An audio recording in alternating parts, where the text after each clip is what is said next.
তিনি পরিবারের বড় ভাই, কখনো জনস্বাস্থ্যবিদ, কখনো গরিবের ডাক্তার, আবার কখনো প্রতিবাদী মানুষ, কখনো সংগঠক কিংবা কখনো রাজনীতিবিদ। আমি কিন্তু অনেক মানুষের কথা বলছি না, একজন মানুষের কথা বলছি। বাংলাদেশের নায়ক, বাংলাদেশের আইকন ডাক্তার জাফরুল্লাহ চৌধুরী।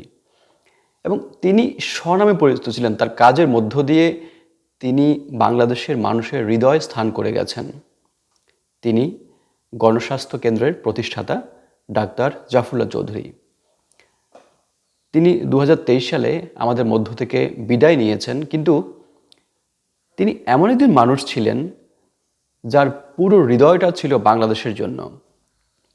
তিনি যখন থেকে তার শিক্ষা জীবন, ঢাকা মেডিকেল ছাত্র, তখন থেকে তিনি মানুষের, ছাত্রদের, শিক্ষার্থীদের, তৃতীয় শ্রেণী কর্মচারীদের পক্ষে নানানভাবে তিনি মানুষের অধিকার আদায়ের সংগ্রামে যুক্ত ছিলেন।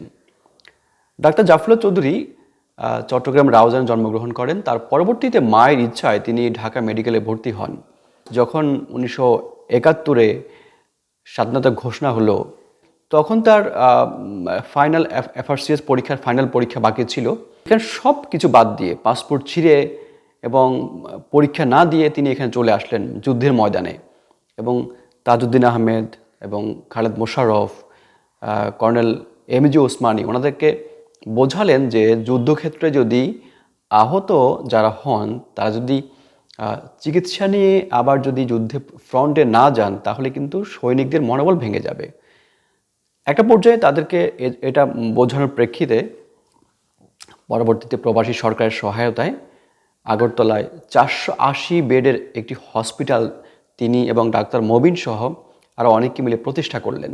সেই হাসপাতালের নাম ছিল বাংলাদেশ ফিল্ড হসপিটাল।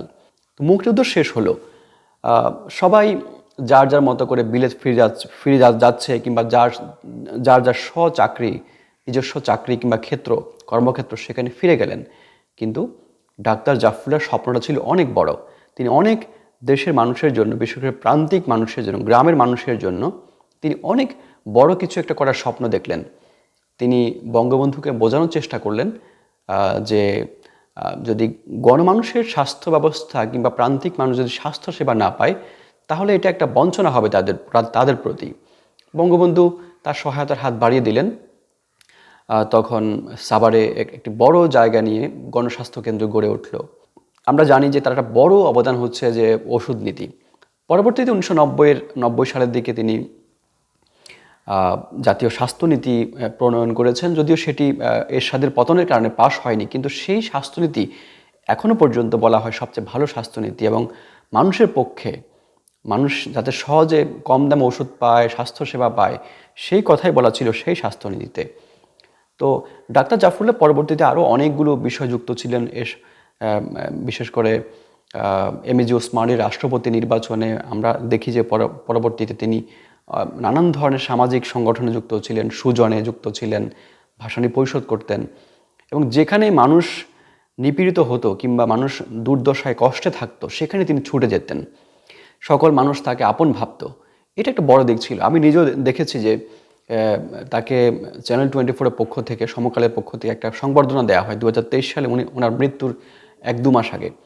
সেখানে সকল মত পথের মানুষ একত্রিত হয়ে ডাক্তার জাফরুল্লাহ চৌধুরীকে সম্মান জানিয়েছেন। তিনি সাহস করে কথা বলতেন।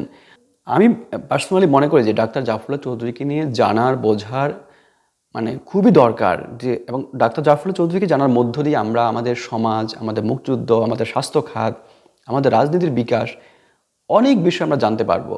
তো সেই জানাটার কিছু চেষ্টা আমি করেছি পার্সোনালি। আমি গণস্বাস্থ্য কেন্দ্রের সঙ্গে যৌথভাবে তাদের সহযোগিতায় আমি নিজে একটি বই লিখেছি। এটি হচ্ছে জনস্বাস্থ্য আন্দোলনের রূপকার এবং সমাজ বিপ্লবী ডাক্তার জাফরুল্লাহ চৌধুরী।